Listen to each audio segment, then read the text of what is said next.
up in the sky. Look, it's captivating. It's energizing. It's Eliances Heroes. Eliances is the destination for entrepreneurs, investors, CEOs, inventors, leaders, celebrities, and startups, where our heroes in business align. Now, here's your host flying in, David Kogan, founder of Eliances. That's me. And again, I couldn't be more excited, and I'm honored by all of our listeners and viewers and guests that have come on to have the opportunity to be able to interview people of all various backgrounds. And I thank you so much again when I had on the co-founder of LifeLock. So make sure that you check out past interviews by going to Eliances.com. As you know, Eliances, ELIANCES.com. It is the only place where entrepreneurs align. Now, I promise you during this interview, you are going to get hungry. I'm hungry just thinking about this interview. You know why? Because this place is iconic. It is in so many places. It's 24 hours. You can have breakfast 24 hours a day there. They're famous for their waffles and more. And we have with us Bert Thornton. He is the former vice chairman emeritus, former president and COO of, are you ready for this? Waffle House. We're talking the Waffle House, which has now over $1.3 billion in annual revenue. That's a lot of waffles. And so welcome to the show, Bert. Hey, David. It's just great to be with you, sir. All right. So, how many waffles have you probably eaten in your life? Probably a whole, I couldn't even imagine. If I was there, I'd be eating waffles every day. Well, there's no telling how many waffles I've eaten.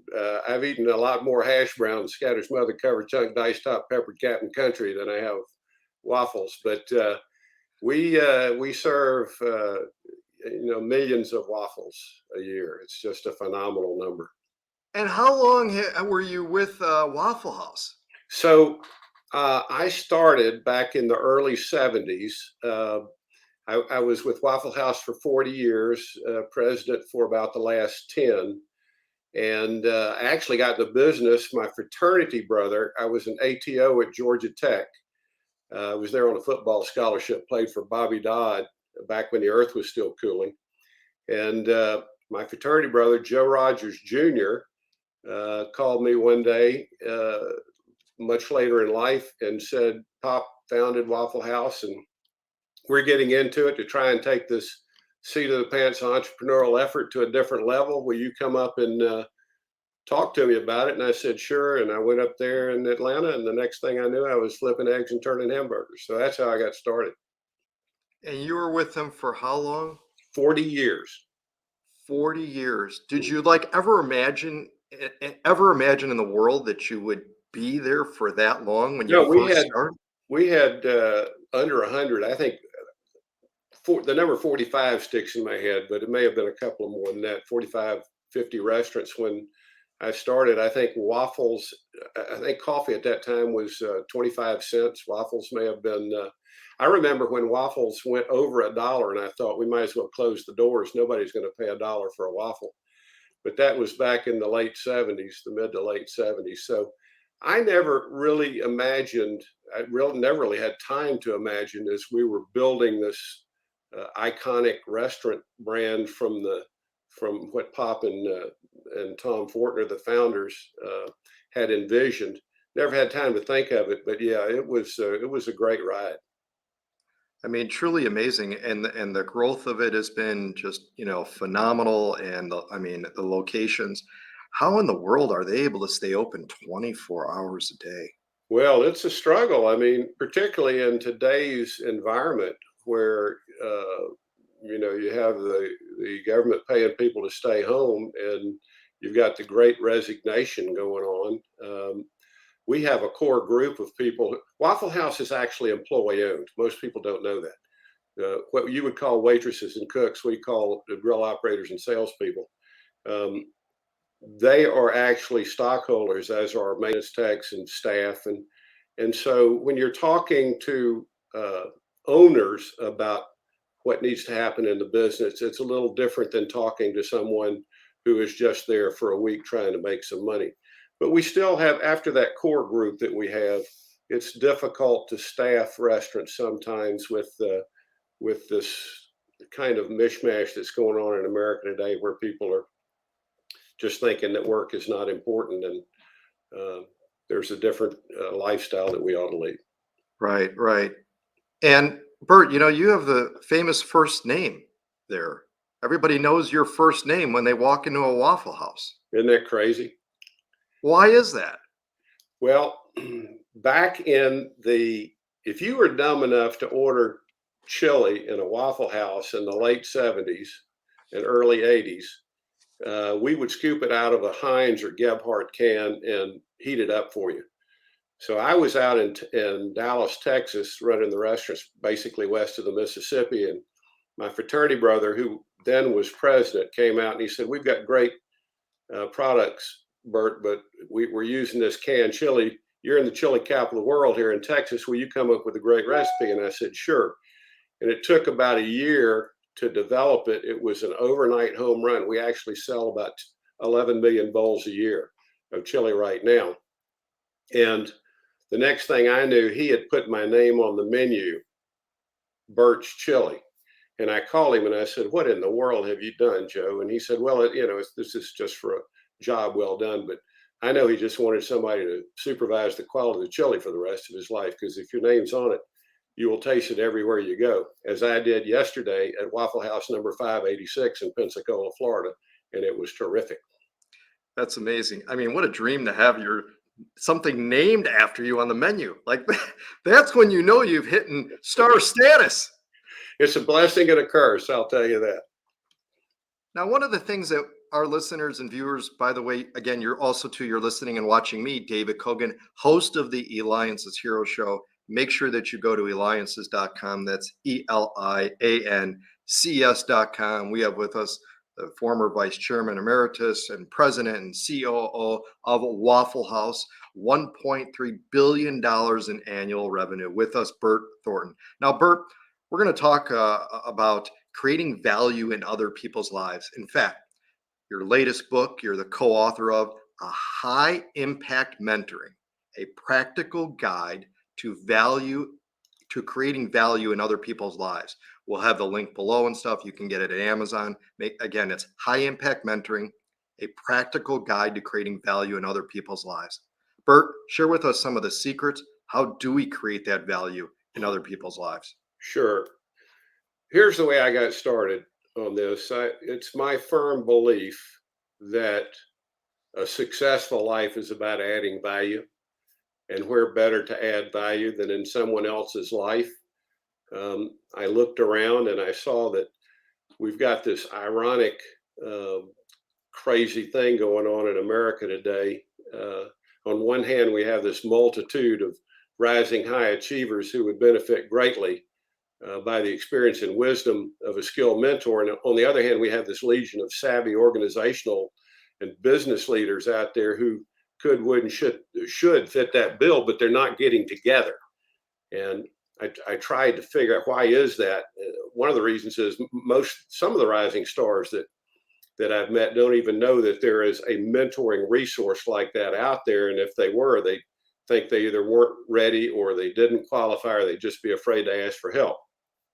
The other side is that this legion of savvy organizational leaders can't find these mentee candidates. And if they do randomly run into one, they're not really sure where to start or how to pursue that in an impactful, successful way. So that's why Dr. Sherry Hartnett and I wrote this book, High Impact Mentoring, a practical guide. That's the key word. It's a practical guide to creating value in other people's lives. This is not a lecture on mentoring. This is a guidebook for successful mentoring. I wrote the micro piece, the across the table piece: do this, don't do that, say this, don't say that, be sure to cover these points, don't leave this out. Sherry wrote the macro piece, the how to take this singular effort and scale it up into a small, medium, or large organization. Her 7-step program that she followed when she put in the ultra super successful executive mentor program at the University of West Florida and in Pensacola. She has 120 business and organizational and clergy leaders mentoring West Florida junior, seniors, and alumni. It is a magical program. So that's what needs to happen in America today. We need to get these mentors and these mentees together so that they can create value in each other's lives. What kind of tips, though, do you have for the mentees? Because many are nervous, scared, not sure what's going to happen. And how do they even go about asking somebody to, to be a mentor? There's just not a comfortable conversation of, hey, would you mind mentoring me? Yeah, David, you have come right to the most important point, and that is, and this is actually the number one question I'm asked when I talk to people around the country. The number one question I'm asked is, Bert, is there a silver bullet to success? Is there one thing you can tell me that would lead me down that road to success? And the answer is, actually, there is a silver bullet. If you want to be successful, hang around successful people. Who you hang around early in life and at all stages determines where you end up in life. So if you want to be rich, hang around rich people. If you want to be respected, hang around respectable people. Who you hang around determines where you end up in life. So that's the silver bullet. But the bigger, better, faster, stronger bullet, the gold bullet, the one that is critical to success, is while you're hanging around the right people, find a mentor.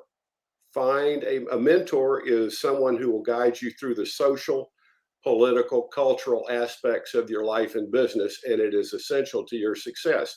So I tell them that, and they say, well, thank you very much, Bert. How do I find a great mentor? And the answer is, first thing you need to know is what a great mentor looks like. A great mentor, your great mentor, first of all, has this underlying desire to give back. David, my happiest friends are not the ones who play the most golf and take the most cruises. They're the ones who live a life of gratitude for what they have and reciprocation, being willing to give back and help other people become as successful as they can be and deserve to be. So that's the underlying theme. But beyond that, a great mentor has to have a sincere interest in your personal success, a demonstrated track record of success. I mean, if not, why would you listen to them? They'd have to have knowledge or expertise in your particular area of interest. And fourth, peer respect. This seems to be the ultimate litmus test. The greater the respect by his or her peers for your mentor, the greater your chances of success.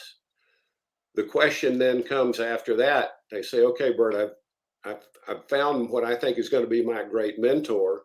What do I do now? How do I start? How do I engage? And the answer is, you simply walk up and ask. You say something like, David, I have some ideas. I've been thinking about some things. I've been working on some stuff. You seem to be the expert in this particular area. This is right in your wheelhouse. I wonder if we could have a cup of coffee and just talk for a second. And of course, you know as well as I do, great mentors are always on the lookout for emerging talent. They never say no. They always relish the chance to climb in and create value in somebody else's life. Let's talk a little bit more about that too. Is let's talk about the benefits of being a mentor. How, there's people out there going, oh, I don't have all the time in the world to sit and to talk to someone and to teach them and do everything and give. And that's, for someone maybe who has not been a mentor might be thinking, and they are thinking. So what talk about the benefits of what happens to somebody who is a mentor. Sure. Well, there's a double benefit, because there's something called reverse mentoring. If I'm mentoring a much younger person about what it takes to succeed in life and business, because I've got all the scars, but I'm having trouble with my computer or my iPhone, who do you think I go to for answers, and that's called reverse mentoring, when the mentee starts mentoring the mentor. But there's just it's just such a special feeling to watch your someone, go from start to finish in a very successful career in life, and you sit back and you say, I helped him create, or I helped her create all of the success, or most of the success that they have in life. So um, the most important thing about this is that both sides want to be there. Sherry talks about in her half of the book, conscripted mandatory mentoring and mandatory attendance does not work. So you were talking about someone who says, well, I just don't really have the time. Then don't spend the time. If you don't have the time, you can help somebody succeed with a kind word, or here's somebody you need to call, maybe some networking, some contact. Mentoring is not just sitting down over a cup of coffee in the Waffle House and saying, what do you think? How do you feel? Mentoring is a full-time job. It requires a deep dive into the mentee's background so you can determine exactly what you need to bring to the party to help this person succeed. So don't come to the show if you're not ready to play hard. Right. And again, we're talking with Bert Thornton, former president, vice chairman emeritus, and COO of Waffle House, now $1.3 billion in annual revenue.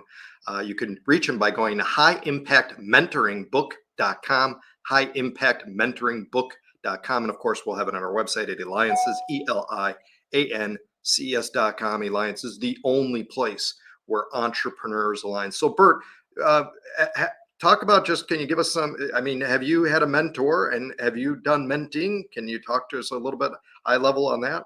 Surely. Early in my life, just like you, David, my mentors were the people who had seniority, and in terms of age and business background. Later in life, they were people that said things that resonated with me, that we either shared beliefs, or I had a belief and they had an alternative belief, and they were so persuasive that they convinced me that my belief was either incorrect or needed to be altered. So those are the people that have been my mentors early on.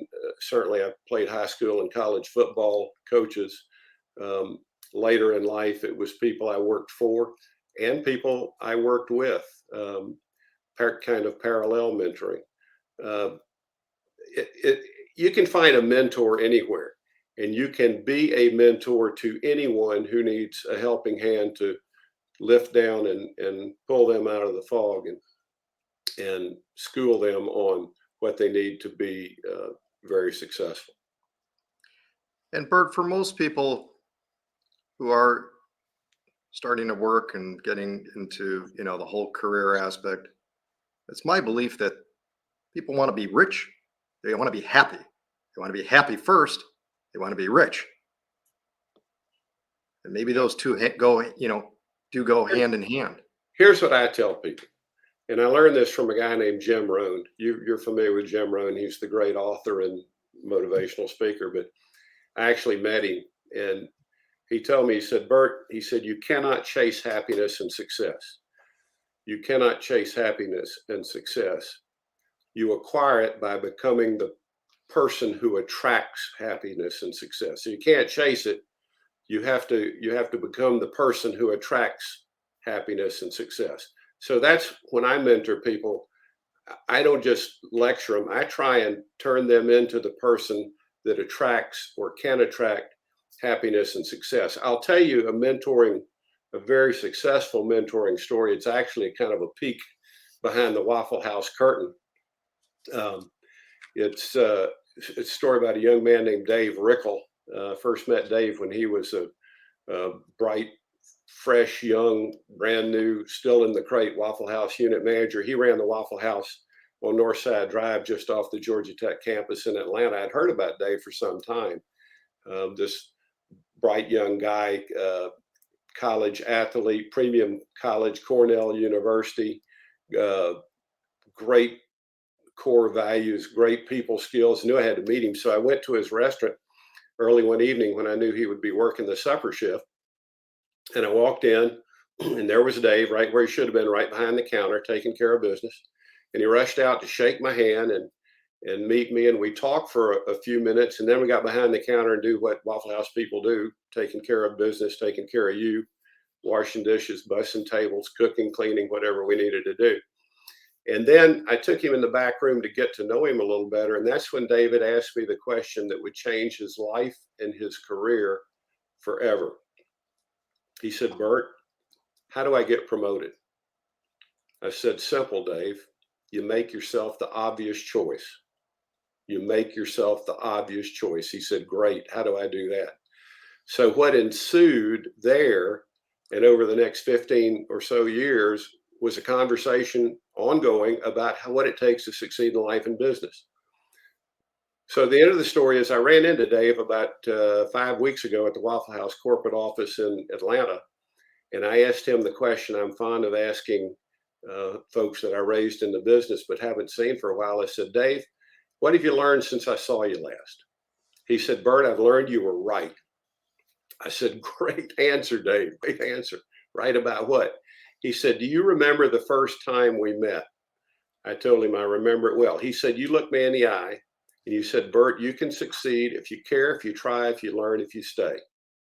If you care, if you try, if you learn, if you stay. He said, you told me I had to care. You said, Dave, if you don't care, nothing else matters. But caring alone is not enough. Caring will get you into the starting gate, but you have to try hard to get out on the field and beat the competition. And you told me I had to learn. You said I had to read something every day, and I have. And you told me I had to stay. You said, Dave, there'll be 100 reasons every week for you to do something different, but you need to stay and bloom where you're planted. So Dave did stay, and Dave's done well. Dave is one of 3 operational executive vice presidents. Dave's top annual revenue line, the top line on his P&L, is in excess of $1 billion with a B dollars. And on any given day, Dave has between 30 and 35,000 people working for him.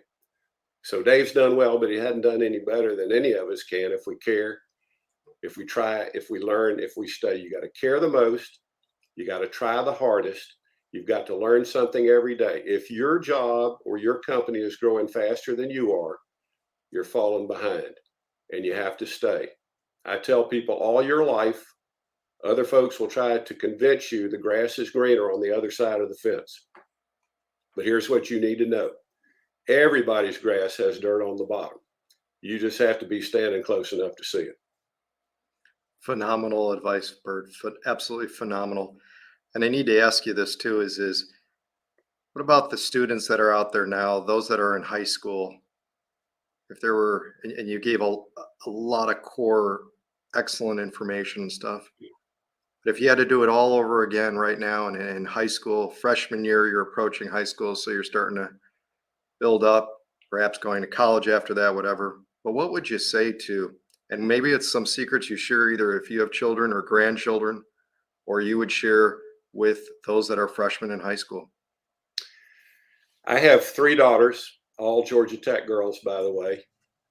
And so I have spent a lifetime mentoring them and their friends at all ages and stages. And my advice to them is Abraham Lincoln famously said, nobody gets lost on a straight road. Take the straight road, take the high path, do things right the first time, and always put other people first, and try to find a great mentor at every stage in your life. And you don't, not just one, but 1, 2, 3 mentors at a time, and listen to their great advice. Phenomenal. Well, put other people first.